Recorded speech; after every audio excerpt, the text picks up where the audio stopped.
بسم اللہ الرحمن الرحیم۔ السلام علیکم ناظرین، میں سید فیاض حسین یام شیعہ اسلامک ٹی وی چینل میں آپ تمام ناظرین کا خیر مقدم کرتا ہوں اور آپ کی خدمت میں اس قصد سے حاضر ہوا ہوں کہ آنے والی ہماری جو عید مباہلہ ہے اس سلسلے میں ہمارے ساتھ اس وقت موجود ہے حجت الاسلام مولانا سید ظفر یاب حیدر صاحب قبلہ۔ میں گزارش کرتا ہوں قبلہ و کعبہ سے کہ آپ کے سامنے عید کے فضائل کا ذکر فرمائیں۔ قبلہ و کعبہ السلام علیکم۔ وعلیکم السلام ورحمۃ اللہ وبرکاتہ۔ پروگرام میں خیر مقدم کیا جاتا ہے۔ بہت شکر گزار ہوں۔ السلام علیکم محترم ناظرین، بسم اللہ الرحمن الرحیم، اعوذ باللہ من الشیطان اللعین الرجیم، بسم اللہ الرحمن الرحیم، وصلی اللہ علی محمد واہل بیتہ الطیبین الطاہرین، اما بعد، فقد قال سبحانہ وتعالی فی محکم کتابہ المجید، بسم اللہ الرحمن الرحیم، فمن حاجک فیہ من بعد ما جاءک من العلم فقل تعالوا ندعو ابناءنا وابناءکم نساءنا ونساءکم انفسنا وانفسکم ثم نبتہل فنجعل لعنت اللہ علی الکاذبین۔ عزیزان گرامی، یہ عید مباہلہ، میں اس کی تفصیلات آپ کی خدمت میں عرض کروں اس سے قبل اپنی جانب سے اور آپ سب کی جانب سے وارث اہل بیت امام زمانہ عجل اللہ تعالی فرجہ الشریف کی خدمت اقدس میں یہ عید اہل بیت کی مبارکباد پیش کرتا ہوں، تہنیت پیش کرتا ہوں، اور اسی طرح سے تمام مومنین کی خدمت میں عید مباہلہ کی تہنیت و تبریک عرض کرتا ہوں۔ عزیزان گرامی، عید مباہلہ کا اصل مقصد اور یہ مباہلہ کیوں ہوا، اس کا پس منظر، اسے سمجھنے کی ضرورت ہے۔ یہ دراصل حفظ وحدانیت کا واقعہ ہے، یعنی جہاں اہل بیت طاہرین علیہ السلام نے وحدانیت پروردگار کو محفوظ کیا۔ سبحان اللہ۔ یہ واقعہ کچھ اس طرح سے ہوا کہ نصارہ نجران پیغمبر گرامی حضرت محمد مصطفیٰ صلی اللہ علیہ وسلم کی خدمت میں آئے اور مختلف دور چلے نشستوں کے اور گفتگو رہی، اور پیغمبر نے انہیں دلائل دیے، لیکن ظاہر ہے کہ نہ ماننے والے اپنی کٹ حجتیوں پر باقی رہتے ہیں۔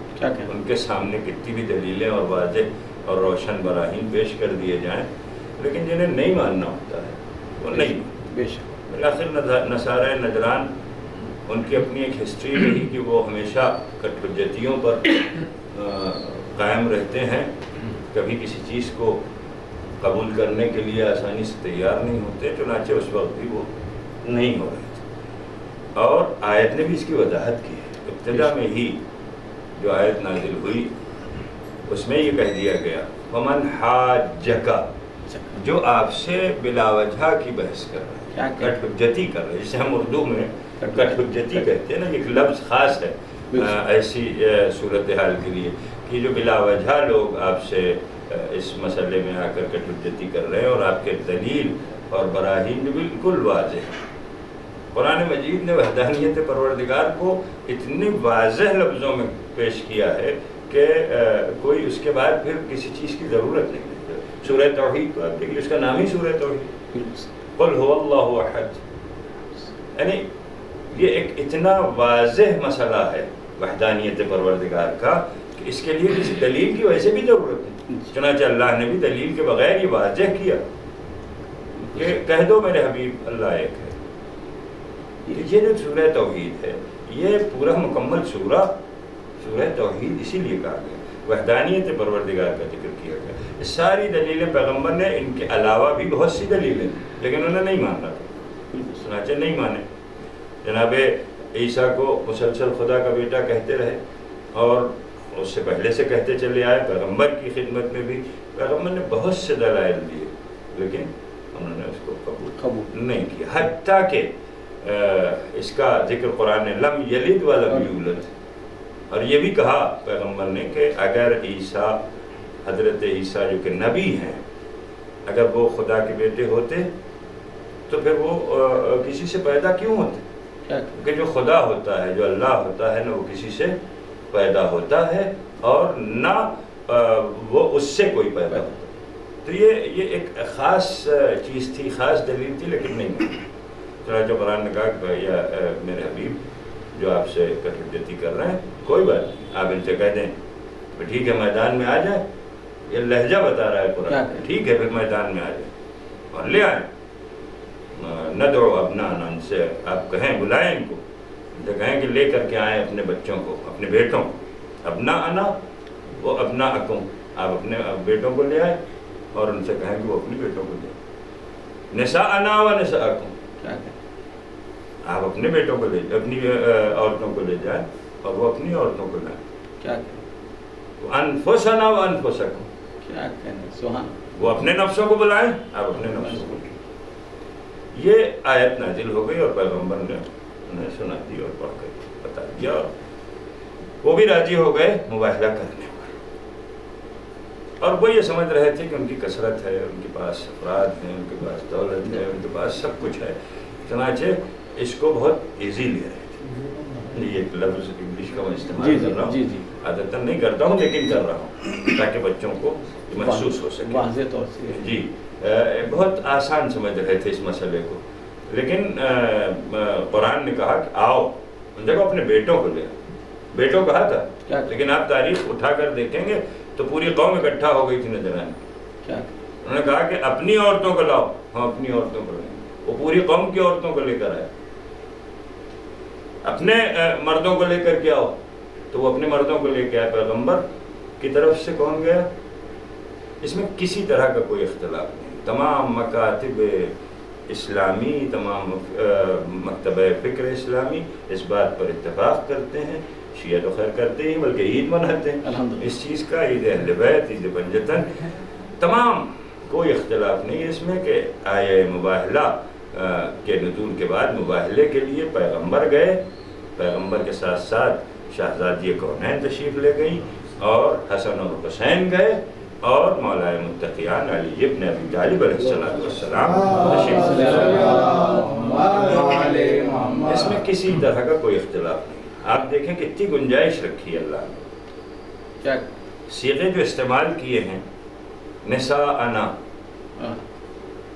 عورتوں، لیکن پیغمبر لے کر جا رہے ہیں فقط ایک عورت، ابناءنا و ابناءکم، تم اپنے بچوں کو لاؤ، ہم اپنے بچوں کو لے، کس کو جا رہے ہیں؟ دو بچوں کو، حسن اور حسن، انفسنا و انفسکم، نفس نہیں ہے، اگر واحد استعمال کرنا ہوتا تو نفس کا لفظ استعمال ہوتا، لیکن انفس کہہ کر کہا جا رہا ہے، اور مولا کائنات کے علاوہ کسی کو نہیں لے جا رہا ہے، تو اس سے بہت سی وضاحتیں، بے شک، لیکن ان تمام وضاحتوں میں میں نہیں جا سکتا، بڑی تفصیلات ہیں اس کی، کچھ ضروری چیزیں اپنے نوجوان بچوں کے لیے اور دوستوں کے لیے عرض کرنا چاہتا ہوں کہ یہ واضح کر دیا پیغمبر نے اس آیت کے نزول کے بعد جن لوگوں کا انتخاب کیا، اس سے یہ واضح کر دیا کہ واقعاً جو اہل بیت رسالت ہے وہ کون ہے، کیا کہیں،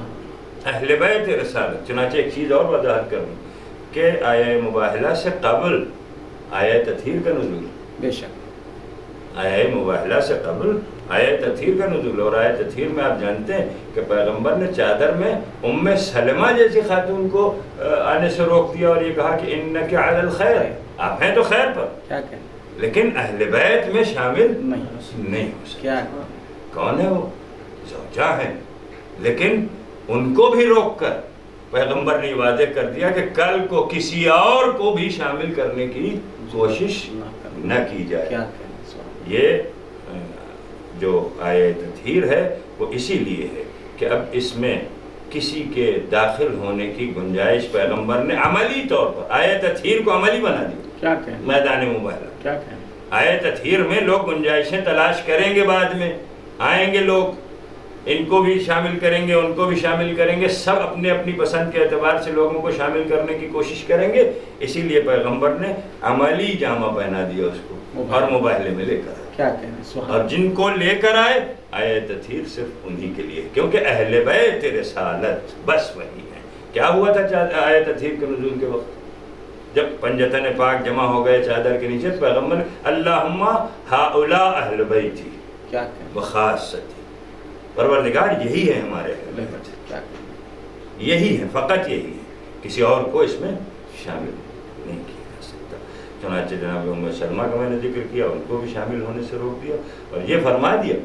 ایسا نہیں کہ کوئی غلط فہمی پیدا کر دے کہ وہ شاید کسی لائق نہیں تھی، لیکن پیغمبر نے فرمایا انک علی الخیر، آپ خیر پر ہیں، لیکن اہل بیت وہ واقعہ تو گھر میں گزرا تھا، تو اب یہ میدان میں لا کے بتانا چاہ رہے تمام دنیا یہ سمجھ لے کہ یہی میرے اہل بیت ہے، یہی میری آل ہے، یہ میرا نفس ہے، یہی وضاحت آشکار کر کے بتا دیا کہ آپ گمراہ نہ ہوں. جی، کسی اور کو شامل ہونے کی کوئی گنجائش نہیں رکھی.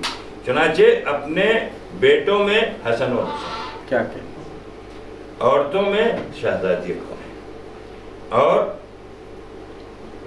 نفس میں مولا انفس، لیکن نفس کو لے کے قرآن کہہ رہا ہے انفس، پیغمبر صرف نفس کو لے کے بتائے رہے ہیں، واضح کر دیا اللہ کے حبیب نے کہ یہ ہمارے اہل بیت رسالت ہے. آپ آیت کی تطبیق دیکھیں اور کس طرح سے، کس شان سے اہل بیت طاہرین کو لے کر پیغمبر میدان مباہلہ میں تشریف لے جا رہے ہیں. اس کو بھی اگر آپ تاریخ کے واقعات کو دیکھیں گے اور آپ کو پلٹیں گے تو آپ کو ملے گا کہ پیغمبر آگے کیا اور دونوں طرف دائیں اور بائیں امام حسن اور امام حسن، اور پیغمبر کے بالکل پیچھے کیا شہزادی کون ہے، کیا اور اس کے فوراً بعد مولا تقیہ. اب آپ اس سے شہزادی کا مرتبہ کہتے ہیں. کیا آپ دیکھیں حدیث قصہ میں بھی مرکز کون؟ فاطمہ زہرا سلام اللہ علیہ. بے شک. اور مباہلہ میں جو قافلہ جا رہا ہے، جو اہل بیت جا رہے ہیں، اس میں بھی مرکز کون ہے، درمیان میں کون ہے؟ شہزادی کون ہے. یہ عظمت ہے شہزادی کی. اور ایک اعتبار سے حجاب رکھا. کیا سبحان. آپ اس پر غور کریں کہ میرے ایک بزرگ خطیب کا میں نے بزرگ عالم جو کہ خطیب بھی تھے قدیم، اللہ ان کو رحمت نازل کرے، ان کا یہ جملہ میں آپ کی خدمت میں نقل کرنا چاہتا ہوں کہ یہ چونکہ میدان تھا، راستہ تھا، عام راستہ تھا جس راستے سے جا رہے ہیں پیغمبر، سینکڑوں ہزاروں لوگ پہلے بھی گزر چکے اور بعد میں بھی گزریں گے اس راستے سے، تو لوگوں کے قدموں کے نشان ہوں گے. کیا کہیں اللہ نے یہ گوارا نہیں کیا کہ شہزادی فاطمہ زہرا کسی کے نقش قدم پر اپنا قدم رکھے. چنانچہ اپنے بابا رسول خدا کے نقش قدم پر شہزادی نے اپنے قدم رکھے، اور یہ بھی گوارا نہیں کیا کہ بعد میں کوئی راہ رو، بعد میں کوئی مسافر، کوئی راہگیر شہزادی کے قدم کے نشان قدم پر قدم رکھ سکے.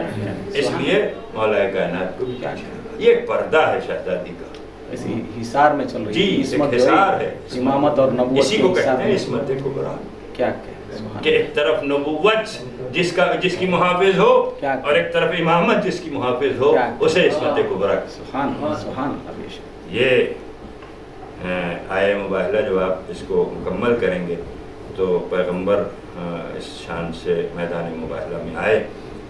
اب آیت کیا کہہ رہی ہے کہ ان سے کہیے کہ پھر لے آئیں اس طرح سے اور آ جائیں میدان میں، ثم پھر نبتہل ہم مباہلہ کریں، فنجعل لعنت اللہ علی الکاذبین. مباہلے میں کیا ہوگا؟ تلواریں نہیں چلیں گی، ہم ایک دوسرے سب اکٹھا ہونے کے بعد جھوٹوں پر اللہ کی لعنت کریں. فنجعل قرار دیں گے لعنت اللہ علی الکاذبین، اللہ کی لعنت کو کاذبین پر. اہل بیت طاہرین صادقین ہیں.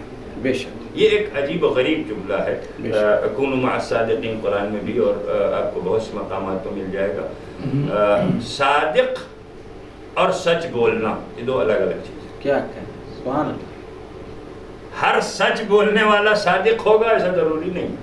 بے شک. ہر سچ بولنے والا صادق ہوگا یہ ضروری نہیں ہے، کیونکہ آج اس نے سچ بولا ہے تو کبھی جھوٹ کا امکان پایا جاتا ہے. جھوٹ صادق ہو سکتا ہے، اس سے ہو سکتا ہے کہ وہ جھوٹ بولے، لیکن جو صادق اسے کہتے ہیں کہ جہاں جھوٹ کا شائبہ نہ پایا جاتا. کیا کہیں سبحان اللہ. جہاں جھوٹ کا کذب کا شائبہ نہ پایا جاتا ہو اسے صادق کہتے ہیں. تب یہاں صادقین کون ہیں؟ اللہ کا حبیب صادق ہے، مولائے متقیان صادق ہے، شہزادی کونین صادقہ ہے، امام حسن صادق ہے، امام حسین صادق ہیں. یہ ابھی حال ہی میں کچھ عرصہ پہلے پاکستان کے ملعون مفتی نے، مفتی جلالی، یعنی اس کا کیا نام ہے پورا ذہن میں بھی نہیں ہے، اس نے جو بکواس کی تھی اس کا بھی جواب ہے. کیا کہیں اس کا بھی جواب ہے بے شک کہ یہ واضح کر دیا کہ یہ وہ صادق ہیں جہاں جھوٹ کا امکان نہیں ہو سکتا. اب اس کے بعد اگر کوئی مسلمان تو وہ شہزادی پر تو الزام بعد میں لگائے گا، قرآن کا انکار کر رہا ہے، کیا کہیں سبحان اللہ. سیرت پیغمبر، سنت پیغمبر کا انکار کر رہا ہے. کیا کہیں. اور شاید یہی وجہ ہے کہ اہل سنت نے اس کو اہل سنت سے خارج کیا، کیونکہ اس نے سنت پیغمبر سے انکار کیا. سنت پیغمبر کیا ہے؟ سنت پیغمبر یہ ہے کہ ساری دنیا پر پیغمبر نے یہ واضح کر دیا کہ ہمارے اہل بیت صادق ہیں. بے شک بے شک. اب اگر ان پر کوئی جھوٹ کا الزام لگاتا ہے، غلط بیانی کا الزام لگاتا ہے تو وہ سنت کا بھی مخالف ہے. کیا کہیں. اہل بیت کا ہی تنہا مخالف نہیں ہے بلکہ سنت کا بھی مخالف ہے، قرآن کا بھی مخالف ہے، اللہ کے احکام کا بھی مخالف ہے، اس کی آیات کا بھی مخالف ہے. کیا کہیں سبحان. آپ سمجھ رہے ہیں کتنا بڑا مجرم ہے وہ شخص کہ جو اس طرح کے شائبے پیدا کرے. کیا کہیں. اتنے جرائم ہیں اس کے. کیا اللہ کی بات کا بھی انکار کیا، قرآن کی آیات کا بھی انکار کیا، سنت پیغمبر کا اور عمل پیغمبر کا بھی انکار. کیا کہیں. تو اس شان سے پیغمبر گرامی قدر تشریف لے جا رہے ہیں کہاں؟ مباہلہ. تو آپ سنتے رہتے ہیں کہ فیض واقعاً خدا کی قسم میں اس سے اچھا جملہ اور کوئی نہیں ہو سکتا کہ ہمارے لیے، ہمارے بچوں کے لیے مجالس سے اور محافل اور جشنوں سے بہتر درسگاہ نہیں. کیا کہیں سبحان اللہ. بے شک. آپ کوئی کتاب پڑھیں گے، یقیناً پڑھنا چاہیے کتابیں، لیکن آپ ایک کتاب پڑھیں. یہاں خطیب عالم جب ممبر پہ جاتا ہے تو سینکڑوں کتابیں پڑھ کر کے ان کا نچوڑ آپ کو دیتا ہے. کیا کہیں سبحان اللہ. بے شک. تو میں بس یہی کہوں گا اپنے بچوں سے کہ ان اوقات کو مثلاً 1 گھنٹے کے لیے آپ مجلس میں شریک ہوئے، 45 منٹ کے لیے، آدھے گھنٹے کے لیے، تو اس کو غنیمت جانیں، اس کو ضائع نہ کریں. فرش اعضا کو بیٹھیں، سنیں، وہ سینکڑوں کتابوں کو نچوڑ کر آپ کو دے رہا ہے. بے شک. تو یہ سارے واقعات آپ کے ذہنوں میں رہیں گے، کیونکہ اب زمانہ فیاض صاحب اور ناظرین بہت عجیب و غریب ہے. سوشل میڈیا کا زمانہ ہے. یہاں کب کس طرح کے حملے شروع ہو جائیں گے پتہ ہی نہیں. کیا کہیں. کب کون کیا چیزیں لائے گا کچھ پتہ ہی نہیں. اور دلائل اب میں اپنے نوجوانوں سے اور بچوں سے یہ کہوں گا، ضرور کہنا چاہوں گا کہ اس چیز کو مد نظر رکھیں کہ واٹس ایپ پر، فیس بک پر، سوشل میڈیا کے جتنے بھی ذرائع ہیں، ذرائع ابلاغ، ان میں جو چیزیں آتی ہیں سب سچ نہیں ہوتی. بالکل صحیح. ان کا ویریفیکیشن ضروری ہے. اگر آپ دیکھ رہے ہیں کہ ایک ارشاد آیا مولا متقیان علیہ السلام نے فرمایا یہ آپ سمجھ رہے ہیں کہ بس مولا کا نام لکھا ہے، لہذا یقیناً ہمارا سر ان کے قدموں کی خاک پر رکھا ہوا ہے. لیکن ہو سکتا ہے کہ دشمن اس طرح کی بھی حرکتیں کرے. تو آپ اپنے علماء سے، اپنے نزدیک رہنے والے خطباء سے، ذاکرین سے ملیں اور ان سے پوچھیں کہ آیا یہ جو ارشاد ہے، ارشاد معصوم، کیا یہ صحیح ہے؟ اور اگر صحیح ہے تب پھر اسے اپنی زندگی میں بھی فالو کریں اور آگے بھی بڑھائیں، فارورڈ کریں. بہت سی ایسی چیزیں ہیں جانے. ہو سکتا ہے کہ ہمارے پاس، چونکہ دشمن کو یہ معلوم ہے کہ یہ جہاں اہل بیت کا نام آتا ہے یہ سرخم کر دے. کیا کہیں. تو اب اپنی باتیں وہ اہل بیت کی طرف منسوخ کر کے آپ کے سامنے پیش کریں. لہذا ہمیں بہت ہی الرٹ رہنے کی ضرورت ہے اور تیار رہنے کی ضرورت ہے. بالکل صحیح. میں ایک جملہ کہنا چاہتا ہوں اپنے ناظرین محترم سے کہ کس حد تک آپ کو تیاری کی ضرورت ہے. آپ کو پتہ ہے گزشتہ شاید میں سمجھتا ہوں 1 سال بھر قبل ایک فتین نے سعودی عرب کے کنگ کا جو بیٹا ہے محمد بن سلمان، اس نے ٹی وی چینل کے انٹرویو کو کہا تھا کہ یہ ان کا عقیدہ ہے شیعوں کا کہ ان کا 12واں امام پردہ غیب میں، بے شک، اور یہ انتظار کر رہے ہیں اس کو کہ وہ آئے گا. ٹھیک ہے، یہ بھی انتظار کریں، ہم بھی انتظار کریں، ہم ان سے جنگ کرنے کے لیے تیار ہیں، ہماری تیاری پوری ہے. وہ کہہ رہا. تو آپ سوچیں، اس جملے کو ذہنوں میں رکھیں ہمارے نوجوان کہ جب دشمن اپنی تیاری کا اعلان کر رہا ہے تو پھر ہمیں بھی اپنے لیے تیاری کے مواقع فراہم کرنا چاہیے، ہمیں تیار رہنا چاہیے. اور بس میں اپنی اس گفتگو کو ایک جملے کے ساتھ اختتام تک پہنچاؤں گا کہ تیاری کے لیے دیکھیں، لوگوں کو تیاری کے لیے جگہ چاہیے ہوتی ہے، میدان چاہیے ہوتے ہیں، بڑے بڑے مکانات اور محلات چاہیے ہوتے ہیں، لیکن ہماری تیاریاں فرش ادا ہیں. بے شک، بے شک، ہماری تربیت گاہ فرش ادا. بے شک، تو ہمیں چاہیے کہ ہم فرش ادا سے استفادہ کریں. بے شک. اس میں مستفید ہونے کے لیے کہ اب جیسے وہ آئے تھے اس کے بعد جو واقعہ درپیش آیا، کیسے انہوں نے اپنے آپ کو سرور کائنات کے سامنے پیش کر دیا اور کہا کہ آپ جیسے فرمائیں ہم اس پر عمل پیرا ہونے کی کوشش کریں گے، جیسے کہ کہا جاتا ہے سرنڈر. میں اس کو مکمل کرتا ہوں، تھوڑا واضح فرمائیں. تو جب اہل بیت کی شان کے ساتھ آمد نصارہ نجران نے دیکھی تو عجیب و غریب جملہ کہا آپس میں ان کے علماء نے کہ خبردار دیکھو ان سے مباہلہ نہ کرنا، کیونکہ آج میں ان لوگوں کو بھی آتا ہوا دیکھ رہا ہوں، ان وجوہ انوار وجوہ منورہ کو دیکھ رہا ہوں کہ جو اگر اشارہ کر دیں تو پہاڑ اپنی جگہ سے چلنے لگے. کیا کہیں، سبحان اللہ. پہاڑ اپنی جگہ سے چلنے لگے گا. بے شک. چنانچہ جب پیغمبر گرامی تشریف لائے، میدان میں آ گئے، تو ان کے جو منتخب علماء اور بڑے لوگ تھے، رؤساء تھے، زعماء تھے، وہ سب اکٹھا ہو کر پیغمبر کی خدمت میں آئے اور انہوں نے کہا کہ ہم آپ سے ہرگز مباہلہ نہیں کر سکتے. شان اہل بیت کو دیکھا. کیا کہیں، یعنی واقعاً آپ یہ دیکھیں کہ شاید میں ایک جملہ کہوں ان لوگوں کے لیے کہ انہوں نے شان دیکھی اور اسے قبول کر لیا. لیکن بعض ایسے کٹھجت لوگ ہوتے ہیں کہ جو فضائل دیکھتے ہوئے بھی اس سے انکار، بزم میں رہتے ہوئے بھی مستفید نہیں ہوتے، فضائل دیکھتے ہوئے، قریب سے دیکھتے ہوئے، اپنی نگاہوں سے دیکھتے ہوئے بھی کٹھجتی پر باقی رہتے ہیں. چنانچہ انہوں نے کہا کہ میں جزیہ دینے کے لیے تیار ہوں، میں سب کرنے کے لیے تیار ہوں، آپ جو حکم کریں. چنانچہ اس موقع پر ہی فدق، میں اسی لیے اس جلالی کے میٹر کو درمیان میں لایا کہ اسی وقت انہوں نے ایک تحفہ پیغمبر کی خدمت میں پیش کیا فدق کے صورت میں، اور پیغمبر نے اپنے اس تحفے کو اس کو دے دیا کہ جو مرکز تھا آئے تطہیر میں بھی اور آئے مباحثہ. سبحان اللہ، سبحان اللہ. کہ حق اس کا ہے کہ مرکز یہاں پر بھی فاطمہ زہرا بے شک شہزادی کی خدمت میں پیش کر دی. کیا کہنے. اب یہ جیسے انہوں نے فدق حوالے کیا قبلہ، تو یہ سرور کائنات کا جو اپنے ان کے لیے تحفہ تھا یا تمام امت مسلمہ کے لیے، یا آپ اپنی حکومت میں اس کو استعمال کریں، یا صرف سرور کائنات کو انہوں نے تحفہ دیا؟ جزیہ جو دے رہے تھے جسے ہم ٹیکس کیا کہا جاتا، وہ تو سرور کائنات اپنے مسلمانوں میں تقسیم کر سکتے تھے، تمام امور انجام دے سکتے. یہ صرف سرور کائنات کی خدمت میں تھا. یہ تھوڑا واضح فرمائیں. میں اس کی وضاحت کروں. دونوں میں فرق ہوتا ہے، تحفہ اور جزیہ. کیا کہیں؟ دونوں میں فرق ہوتا ہے. تحفہ جس کو دیا جا رہا ہے بے شک وہ اس کا ہے.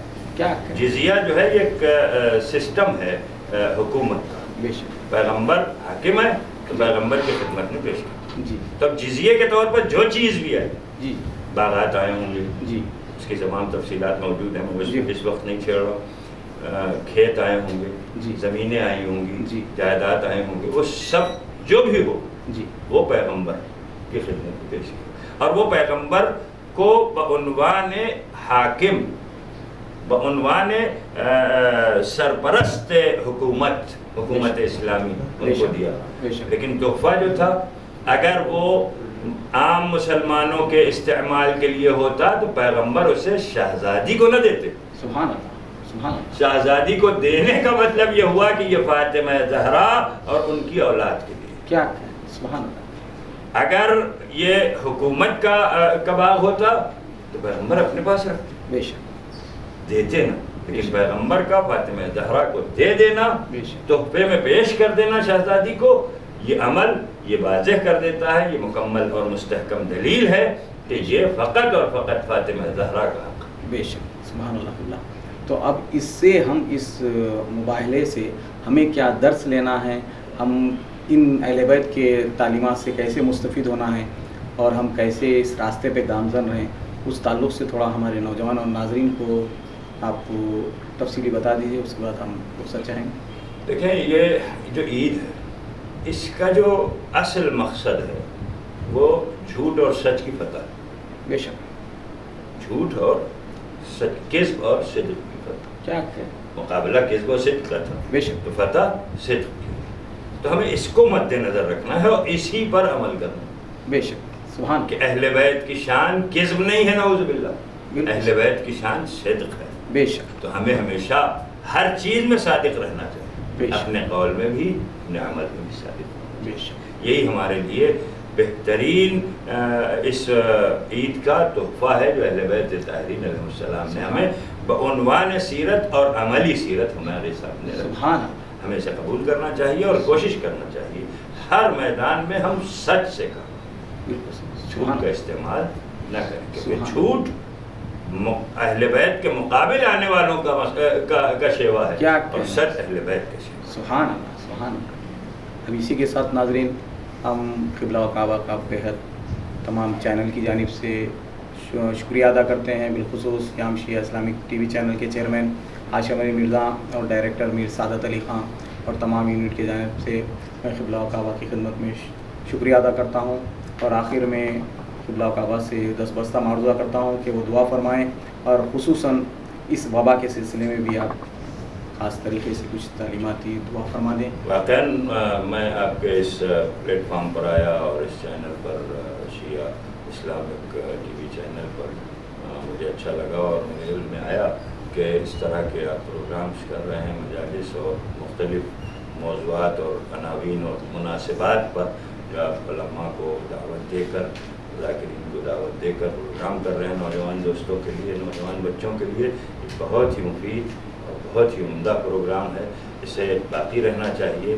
اور میں اس سلسلے میں یام شیعہ اسلامک ٹی وی چینل کے چیئرمین جناب ہاشم علی مرزا صاحب کا بھی ممنون و مشکور ہوں، خدا ان کی توفیقات میں اضافہ فرمائے، اور ان کے ہم نوا ان کے ڈائریکٹر اس ٹی وی چینل کے سعادت علی خان صاحب، اور آپ کا بھی میں شکر گزار ہوں، اور آپ کے حق میں بھی دعا کرتا ہوں مولانا فیاض حسین صاحب کہ آپ بھی مسلسل اپنی خدمات کو اس ٹی وی چینل کے ذریعے سے مومنین کی خدمت کے لیے پیش کر رہے ہیں۔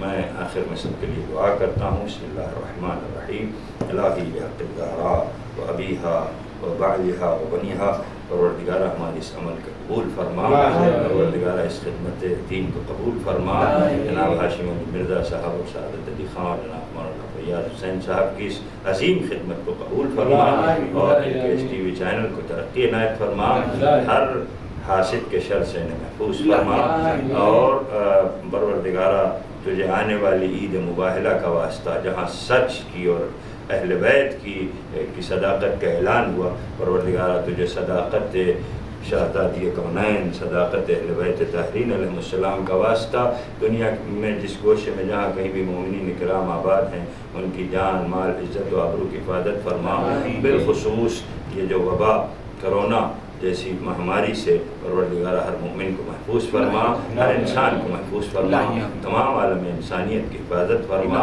پروردگارہ تجھے واسطہ صداقت اہل بیت کا، تجھے واسطہ عصمت کبریٰ کا، پروردگارہ آنے والے محرم میں ہمیں اسی شان سے بلکہ اس سے بہتر انداز میں عزائے مظلوم کربلا برپا کرنے کی توفیق کرنا، تمام مومنین کو اپنے حفظ و امان میں، ہمارے آقا ہمارے مولا جو کہ وارث حسین ان کے ظہور متعجل، ہم سب کو آقا کے غلاموں اور نوکروں میں شمار فرما، ربنا تقبل منا انک انت السمیع العلیم۔ رضوی ڈیری فارم، جس کا صاف ستھرا کام جو بنائے ہر کسی کو اسٹرانگ۔ رضوی ڈیری فارم جو 30 سالوں سے عوام کی خدمت انجام دیتا رہا ہے۔ ہمارے یہاں صاف ستھرے طریقے سے سارے ڈیری پروڈکٹس دستیاب ہیں، جیسے خالص بھینس کا دودھ، ملائی اور کھووا، جو سارے حفاظتی اقدامات کے